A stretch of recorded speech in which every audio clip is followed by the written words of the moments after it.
Welcome to Growing Tall Poppies, Thrive After Trauma. I'm your host, Dr. Nat Green, and I am so excited to have you join me as we discuss what it means to navigate your way through trauma or significant challenges and not just survive, but to thrive after it. This is a space for people who've been through trauma or adversity, have done some healing, and know they're meant for more than just coping. This podcast is about post-traumatic growth, not getting back to who you used to be. Rather, understanding who you are now and learning how to stand tall without shrinking, forcing, or abandoning yourself. Here, we explore identity after adversity, integrity and visibility wounds, nervous system wisdom, and what it really takes to move forward in a way that feels aligned, embodied, and true. You will hear a blend of deep solo conversations and powerful guest interviews with people who have lived this work, not just studied it. Because growth doesn't come from pushing harder, it comes from understanding how you adapted, honouring your nervous system, and gently updating the old agreements that no longer fit the life you're ready to live. If you're ready to stop hiding, stop performing, and start owning who you are becoming, then you are in the right place. Let's grow tall together. I'm super excited today to bring you our next guest on the Growing Tall Poppies podcast. It is my absolute pleasure to welcome one of the most wonderful ladies who I've gotten to know over only the past year, but it feels like a very long time already. And each time we connect, I learn so much more about her and the amazing work she does. So let me introduce today's guest. Brings a very unique and deeply intuitive perspective to personal growth, spirituality, and self-understanding. Jennifer Urezzio is the founder of Soul Language, a transformational approach designed to help people reconnect with their inner truth, intuition, and authentic expression. She describes herself as a soul-whispering, BS incinerating, and we love that, divine code breaker who moonlights as an intuitive strategist, but secretly operates as a full-time interdimensional translator for your soul's deepest truth. So welcome, Jennifer. It's wonderful to have you here. Thank you so much. I'm so excited to be here. I turned off my mic because the dogs went crazy. I think the UPS man is here. So I'm already part of Australia because I have Australian blue heelers. So I'm very well versed. Oh my God, they're crazy dogs. Yes, we have crazy dogs here in this house as well. Oh, well, I would love if you could start with giving us a brief introduction of who you really are and what you do in the world. Thank you. So who I really am, I would classify myself as a warrior, as a person who speaks truth, sometimes compassionately, sometimes not. And what I do in the world is really help people understand where they're blocking themselves by using their energy inappropriately and to start to use their energy consciously from a place of wholeness and completeness. And then that reflects in every aspect of their lives, including their business. I'm really good at teaching people how to co-create with the how and stop being in the kind of consciousness of the how or the unconsciousness of the how, really. How do we do this and how do we get this and blah, right? The circle, the wheel. And really understand manifestation from the internal and external action process. Oh, I love that. And you described it so much better than I could about what you do. Because so many times the people that I work with, and I know the people you work with, really get stuck in that how. How do we do it? They want the answers constantly. And, that's this never-ending loop, isn't it? We get stuck in our head, and that's not helpful for anyone. Well, and yes, and it's not just be about stuck in your head. It's about, you are trying to do your life through the reflection of external. And when we try to do that, we're going to get stuck in limiting beliefs and programming.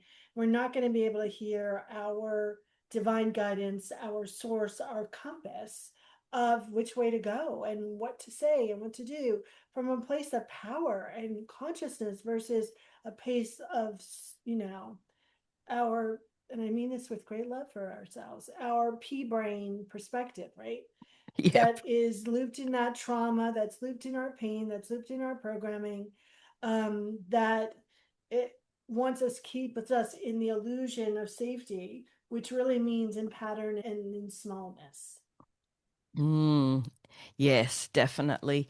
And how often do we see when someone's been through trauma or some sort of adversity that one of their three brains, and I know that, the pea brain up here, but the heart brain and the gut brain, at least one, but usually two, the heart and the gut get disconnected.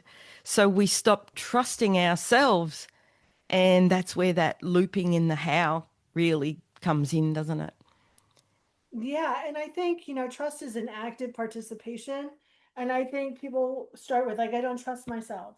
And I'm like, okay, but what you don't trust is taking action on what you know, right? What you don't trust is you saw the red flags, right? You got hit by the two Mm, by four, and I have literally been hit by a two by four, right? mm. Right, you've gotten, and I'm using the word literally correctly, like bam, right? Yeah. Two by four, right? And you took action anyway. And so, and I see this all the time in relationships of any kind, right? Mm, Like you saw the red flags, but you vetoed them.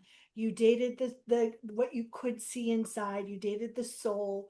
You dated, what you knew to be true inside. But that's not what they showed you. And then you're like, well, I shouldn't have trusted myself. I thought I could trust myself. No, mm, because you were dating the goo, or you were in business with a goo. And you have to be in business, you have to be in relationship with their expression, not their goo. mm. Yes. Nailed it, I think. And how many times do people show us what they want to show us, not the reality? So how does someone actually see through that and know what's really there? I think the first step is being in a conscious connection with their soul, right? Hmm. It's talking to that part that's never been hurt, that knows you're whole and complete, that wants the best of you for you and through you. And by really understanding the information, the insight, the guidance that your soul and your body is showing you, and then building up a relationship that of trust, of lab experiments, taking action on that. And I always tell people, if this you're new to this, start with this question: what Mm. do I need to know today? Make some notes. Go back at the end of the day and go, oh, I saw an umbrella and then it rained, but I didn't take the umbrella because I thought that was stupid and I didn't understand it, right? Like, make it a lab experiment, make it a game versus making it in a life and death situation. Great tip. Absolutely. Thank you. Because I think, yeah, that, like you said, we miss all those little red flags and all those things that are there because it may not fit the narrative we want. And so we Right. dismiss, dismiss, dismiss. So I'm just wondering, there's a couple of things that came up for me as you were talking then. And as our listeners know, that most of the guests that I get on our show have experienced some sort of trauma or adversity. And you mentioned literally being hit by, you said a two by four. Over here in Australia, Yeah. I always say a four by two, but it's the same thing. You got hit with something huge that whacked you. So I would love for you to share a little bit about your breakdown, breakthrough journey and what's happened for you. Yeah, it's really funny because I was walking, it was 20, 30 years ago, right? over 30 years ago, probably. Mm-hmm. Walking down the street, New York City street, and all of a sudden I go like this, and I was like, oh, that really hurt. And this contractor with a giant 4x2, he goes, oh my God, I'm so sorry. I mean, literally whacked. And I Wow. just went on with my day. Just went on with my day. And I was like, I have a little headache, right? But going, there's several stories where something happens and I go, just gonna go on with my day. Um, Back same time frame. I also got hit by a car. The taxi was going 55 miles an hour. I was crossing the street at the Oh, US Open. And my friend who was on the other side said, looked like you were picked up, put down, and dropped, right? And put on your feet. And I had a bruise, but you could see the tail light cover come off of my legs, right? oh my Oh, goodness. like, yeah. And I had a bruise, right? So, and I'm in the ambulance going, all of a sudden I got hit by a car. Let's go on, right? Let's go about our business. But I think that in itself is a testament to, wow, things happen and I just go, let's go on, Mm, right? And then yeah. it suddenly hits me like, wow, that was really big. I didn't even pause. I didn't even, right? So Mm, there's always this delayed reaction. And I think my most traumatic experiences have been about my essential nature, right? Like, yeah. why are you so defensive? Why are you so demanding? Why do you always tell the truth? Why can't you use a better tone? Like, really? I asked for a pen. What are you talking about? Right? But that Mm-hmm. disconnect of what people think I should be or what people want me to be and who I Yes. am, right? I mean, that was my earlier part of my life, right? People now are like, what do you mean you got into a bar fight? What do you mean you were angry, right? Like, because I processed it and I'm not fighting the world and myself at the same time, right? Mm, The yes. you should be more demure, right? Was that internal fight that was being expressed externally. And Yes. I think when you're subtly or not too subtly told you should be one way, and Mm-hmm. inside you're trying to fix that way, and you don't understand why you need to fix it, it can lead to a lot of challenges, a lot of saying yes when you mean no, a Mm-hmm. lot of doing things to fit in or to be loved. And I think that's kind of my trauma history, right? Like Yeah. that of trying to be a round box square and a square box round. And then Mm, finally going, I don't really care if I fit in. yeah. Like the universe is going to bend towards me in the best possible way. You're going to like me or you're not. You're going to get on my bus or not. And if you don't, that's okay. But I'm going to love or have a willingness to love and accept myself, even if you don't. Mm, And I think, I think that is a subtle trauma, but it's a big impact trauma because I yes. think we don't count it as trauma Uh, because it's subtle Yes. and it's sneaky. And that's what I see so much people, for the 35 years working with people in trauma. If it wasn't a big trauma that other people recognized as a big trauma, they would discount it and dismiss it. And exactly as you've just said, you kept dismissing what happened and ignoring what happened Yeah. until you recognize that you couldn't keep doing that, that we can't keep dulling ourselves down to fit in other people's expectations. And I Yeah. imagine that, And go ahead. Sorry. You go oh, ahead. sorry, I imagine that didn't just happen overnight, that suddenly you could recognize that, hang on, I got a voice that needs to be heard and I'm not going to be quiet anymore. So, how did that happen? Yeah. And I was technically, I was never quiet, right? Like I was the kid that her father said, you should respect your elders. And I said, when they earn it. Like I was that kid, right? Yep, Do you want me? They want to, like, they need to earn my respect. I'm not handing it over to these clowns, right?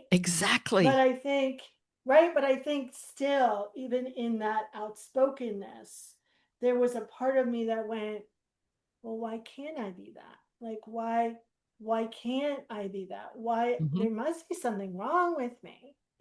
And I think it wasn't a slow process. And even now, I something will happen sneaky, and I went, oh, there it is again. There's that feeling, right? Like, oh. Yeah.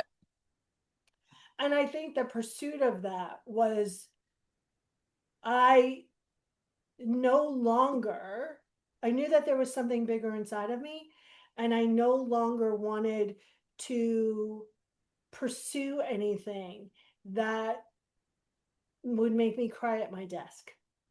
I mean, that's Mm. really what happened. Like, oh my God, like I can't breathe. And these people, like, what I'm doing makes me cry at my desk. And I'm really good at it, but I have to keep fighting. And I want to do something bigger. And I remember coming off the stage talking about life purpose and essential oils. And I was still at that time still doing some public relations freelance work. And I remember coming off the stage, people lined up to talk to me, like Hmm. just lined up. Like, Wow. can you tell me about this? Can you tell me about? And I'm like, yeah, yeah, yeah. And I did clients there, and I took clients home from the conference, and I thought,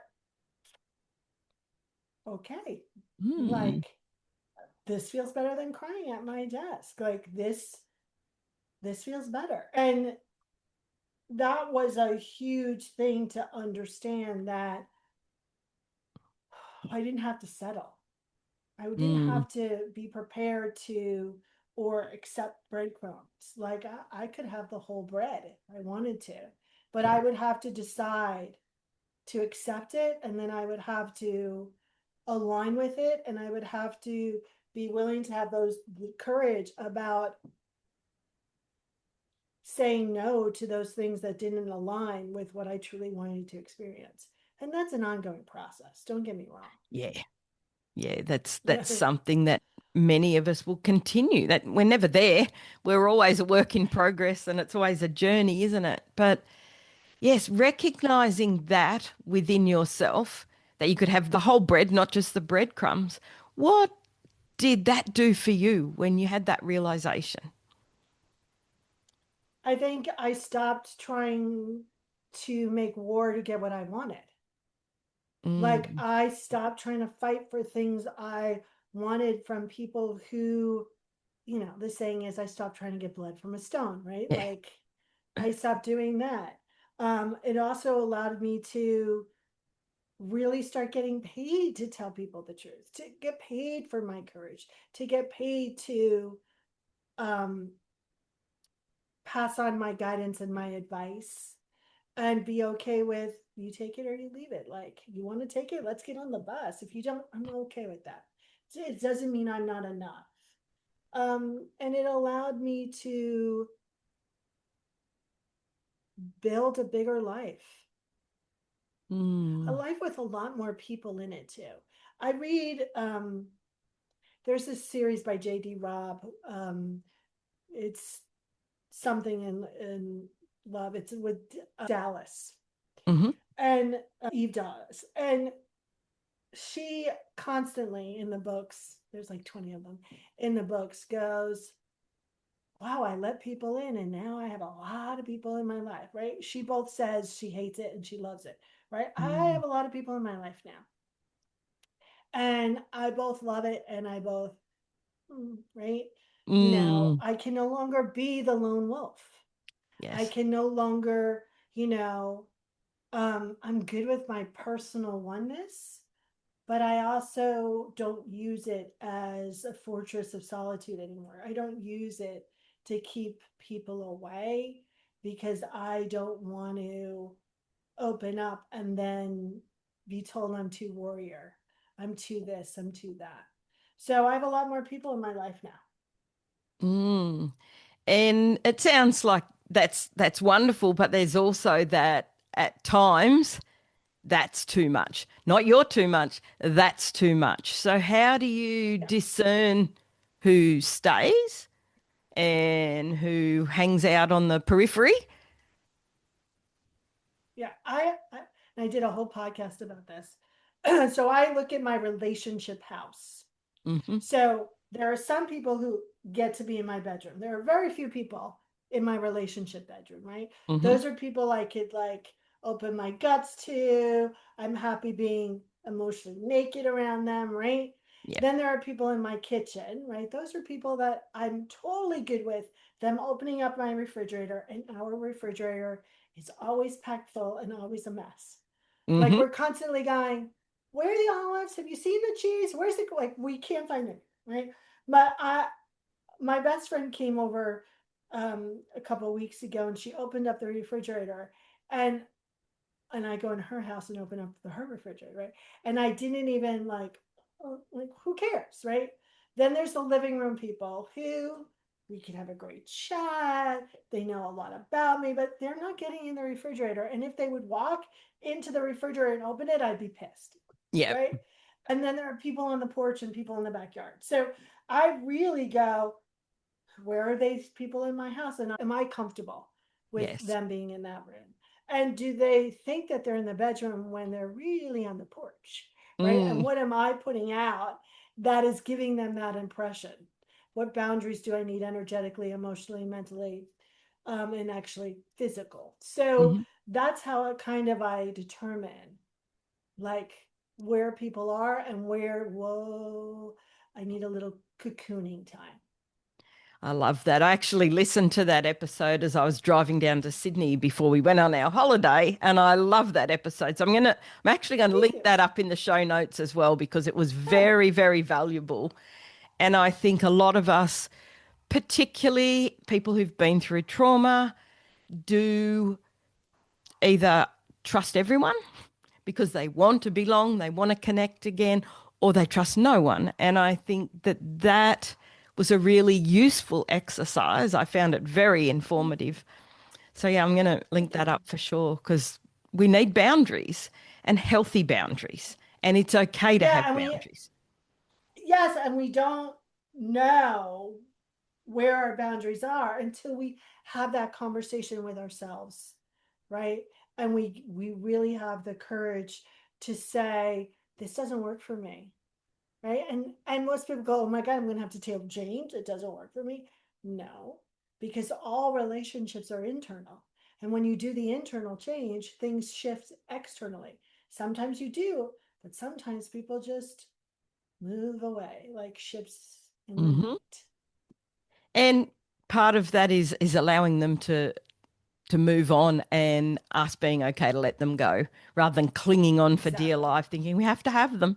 We don't. Yeah. Yes, I love that. So you touched on a couple of things, made some notes. And one of the things that I often do is ask our guest what specific qualities or personal attributes you see as being key for moving from trauma into post traumatic growth. And you mentioned that ability to accept, align, and courage in particular. So, do you want to share any more or any other wisdom?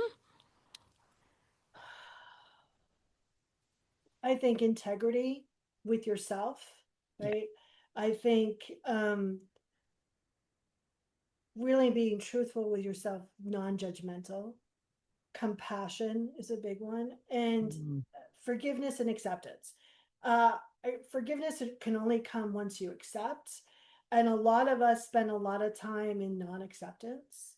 And I tell Yes. my clients this is what non acceptance is. You're in London. You're standing in front of Big Ben. You have a map of the tube station in your hand, and you're insisting you're in Paris. Well, never going to get to Paris if you don't accept you're in London. And I think when I tell people that are like, oh my God, I'm in non acceptance about a lot of things, right? That keeps you in the circle of trauma. Mm. And I think another qualification is a willingness.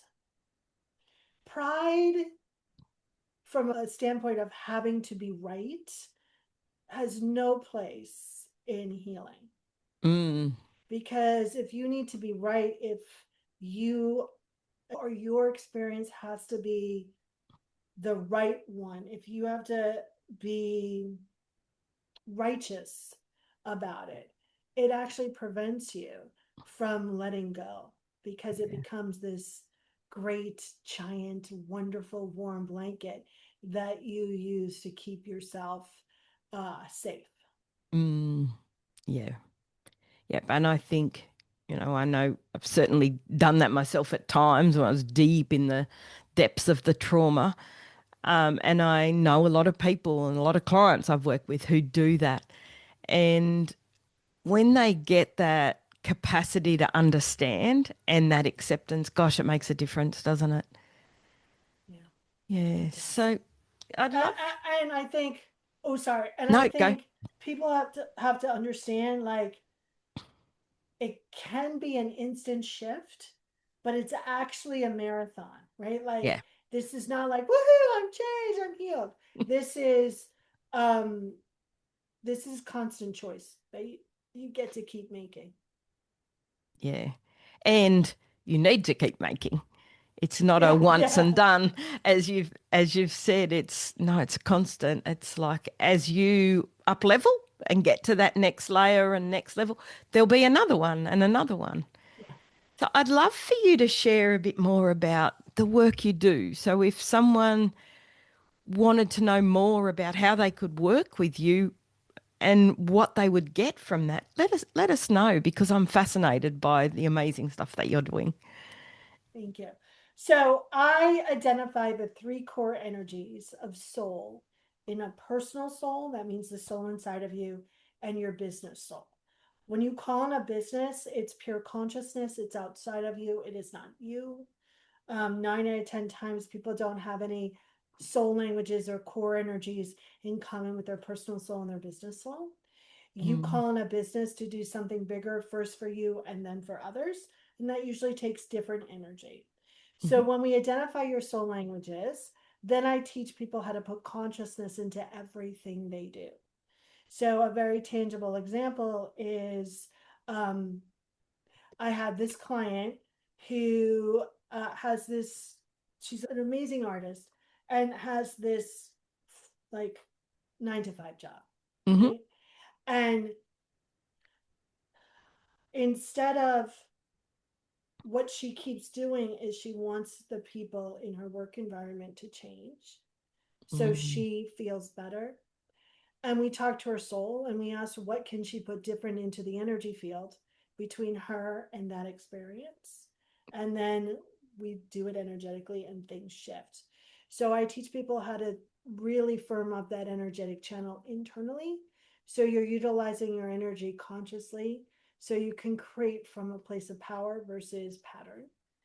And then I teach them the external strategy as well, meaning, I know you said this, but what I really think you mean this. And here are mhm, all the things that you get to do to kind of make that happen. And then I'm an expert on warrior energy, how you can use it consciously versus unconsciously.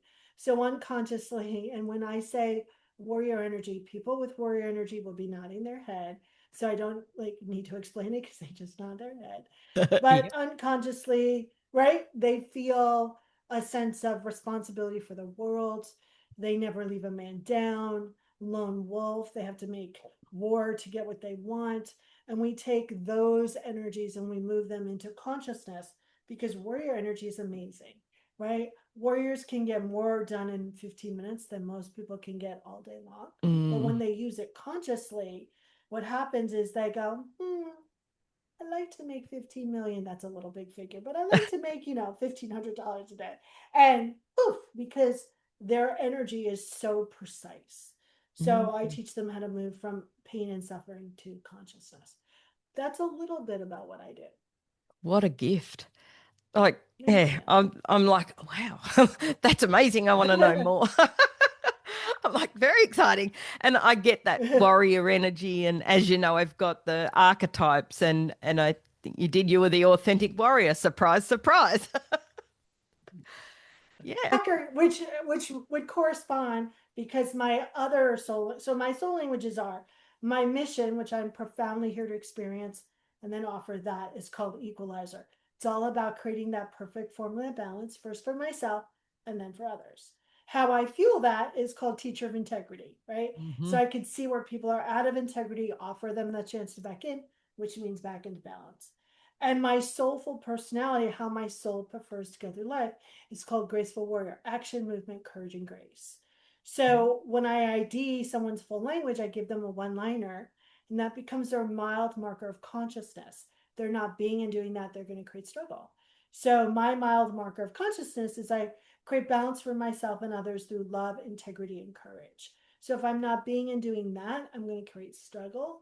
And what I love about soul language is it's an evolutionary tool. The energies are changing, they're evolving, right? Because energy changes in Yeah. waves. And so the definitions will be updated. I can see, like, right now, a whole bunch of one soul languages have been identified. And I'll Mm. go, okay, here's what's happening.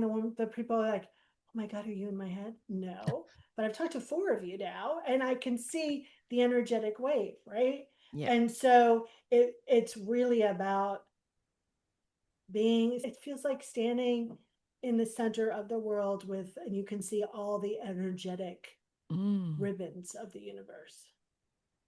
Wow. I'm just like, that that sounds like amazing. And I understand that to be able to stand there and do that. And I see exactly what you mean by your personal soul and your business soul. And if they're not integrated, then there's this constant battle. So what a powerful work to do to be able to Thank you. gift people with that when they work with you, or to help them decide that's not what they want to do, that Yeah, they want to keep it separate.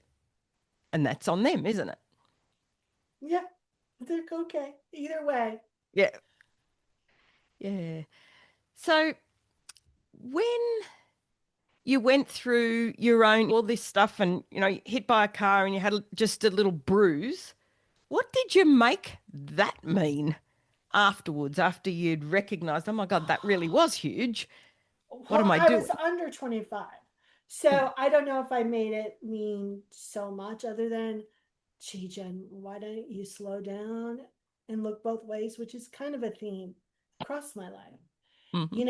I think now I would make it mean whole, and I did a bit think of this when, at that age, like, oh my God, I am freaking protected. Like, Mm. uh, it looked like I was picked up and put back down on my feet, right?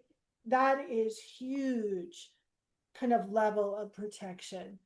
Now, I would say that I don't need to get hit by a car to know I don't have to rush through life, right? Mm. I remember at the beginning of my journey, like my official journey, um, I had a bat fly into my apartment. Oh, And oh, can't oh even. my God, it was a whole thing. I had to call the police, and the police are like, this is not an emergency, but we'll send people. And then the police show up, and this guy, it was one guy, right? So he's got his gun, he's got his mace, he's got his stick, and he's like, okay, I'm gonna go in there. But please don't tell anyone, but I'm gonna start screaming like a baby. And like, okay. And he went in there, he started screaming. He's like, we gotta call Joe. Joe comes, he's like, don't tell anyone, but I'm gonna go scream. But then they're both screaming. But I, at the time, I told my coach, my spiritual coach, like, this bag came in, like, what does it mean? Mm. Right? Now I know what it means now, but she said sometimes a bat is just a bat, meaning sometimes No, it's don't not. look for the, I don't look for the big reason for everything, Yep. because you can get lost in the finding the reason Yeah. and skip the change. um but I remember that, because sometimes it's just about, like, Mm. sometimes if we spend time trying to figure out why everything is occurring, we're doing it all with our brain, Yeah, and we're missing what the gut and the heart are trying to tell us. exactly. Yeah. Yeah. And I love that you're learning with your current knowledge and wisdom and experience is that you can't just rush through life, that you need to experience it, and that's a great learning, isn't it? Yeah. Yeah, it is a great learning. I mean, a couple years ago, I broke my ankle to learn how to receive more. And that was the moment where I was like, yeah, I'm not going to do this the hard way. I think so often we do it the hard way because we're used to the trauma and then Mm-hmm. learning the lesson versus, okay, we could do this easy peasy, like show me, guide me, lead me without pain and suffering. Like, let's make it easy. And I think the way we also do that is being in this constant communication with our soul on a Mm. daily basis, at least. So you don't have to get yourself attention by stepping on a little acorn and falling downstairs. Mm. And, Yeah. I'm sure our listeners can relate that how often are we so used to the trauma and the pain and suffering that we almost create it or look for it Yeah. or focus on that so often rather than taking the easy path. But there is an easy path. It doesn't have to be All like that. right. There is, or worrying if we are on the easy path, we like, what's going on? Are we still being chased by a bear? Why don't I see any bears? There must be bears. Like spending all the time in the ease, Mm, waiting for the two by four. yeah. Yeah. Mm. Yeah. And I love that metaphor because, yeah, unfortunately, fortunately, most of us aren't hit by literally a two by four, but you were. I Oh my was. goodness. So, Jen, as we move to wrapping up this conversation, where can our listeners find more about you and find you online? So, soullanguage.us is the website. Hmm. I'm at Soul Language or Jennifer Urezzio on all the social media. I have a Substack now called Ooh, Jennifer Urezzio Substack. Very excellent. excited. Got to check that out. Um, Very fun. And I answer my own email. I pick up my own phone. Please do not call me at 3 o'clock in the morning because that's 3 o'clock in the morning and I will pick it up and you'll hear the high squeaky voice of sleep. There's a lot of free stuff on the website. I have a Facebook group called Spiritual Renegade and I have a podcast called Ask and Answered by Soul. So that's where you can find me. Excellent. And I'll put all that in the show notes. And I can highly Thank you. recommend Jennifer's podcast. It's, Thank you, yeah, Dr. Nat. it's wonderful. And I was so privileged to be a guest on your podcast. And I will put that And you in were there as well. brilliant. It was amazing and it was so good. I love how you just ask the questions, oh, I hadn't thought of that, and get to it. And you know, very similar to me, that no BS, say it like it is, and people love you or they don't, and that's okay. Yeah. And we don't get to the point of that's okay without having a long journey to get there, of course. So, yes, Without loving ourselves as much as we can, as often as we can, and continually loving ourselves, even though we're not happy with ourselves. absolutely. And we will never be 100% happy with ourselves. It's a work in progress and it's about acceptance again, as you said. So if you could share one more thing or any other pearls of wisdom with our listeners, is there anything you'd like to leave them with? I like everyone to remember that they're whole and complete and to ask themselves this question. If I knew I was whole and complete, what would I be? What would I say? What would I do today? Mm, let that one land, everyone. That was brilliance. And I'll Thank do you. that up as a quote and we'll share that as well on our socials because I think that Fun. is such an important question or series of questions to Thank ask you. ourselves. Now, I have one more question that I like to ask our guests, not quite like the fridge magnet question you asked me. I love that I question. do too. I love I've got lots of fridge magnets. I've got to pick one. Now, what do you think your younger self would think of what you're doing in the world now, who you are, what you've achieved? Um,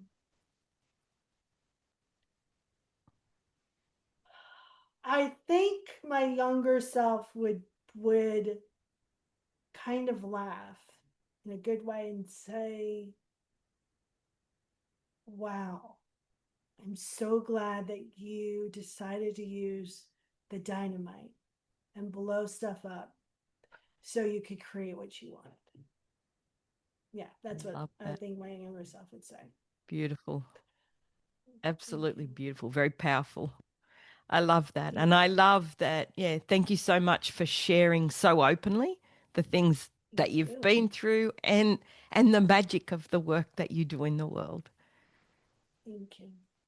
It was Thank you. totally wonderful. And you know how much I adore you, Doctor. Ditto. I love being it. And for anyone, I would highly recommend you reach out and connect with Jennifer because we call her our human Rolodex.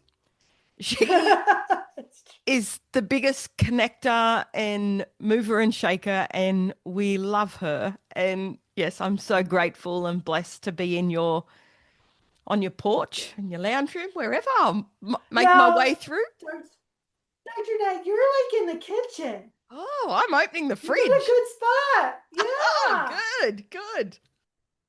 Yeah. I mean, of course, you'd have to move the dog to do it, but yes, you're opening the fridge. Excellent. I'm looking forward to doing that, and I'm coming over to visit you again, and I'm definitely coming your way next time. So, I would love that. yeah, definitely. Thank you again for your time and your wisdom today. It's been an absolute pleasure. Thank you. Thank you.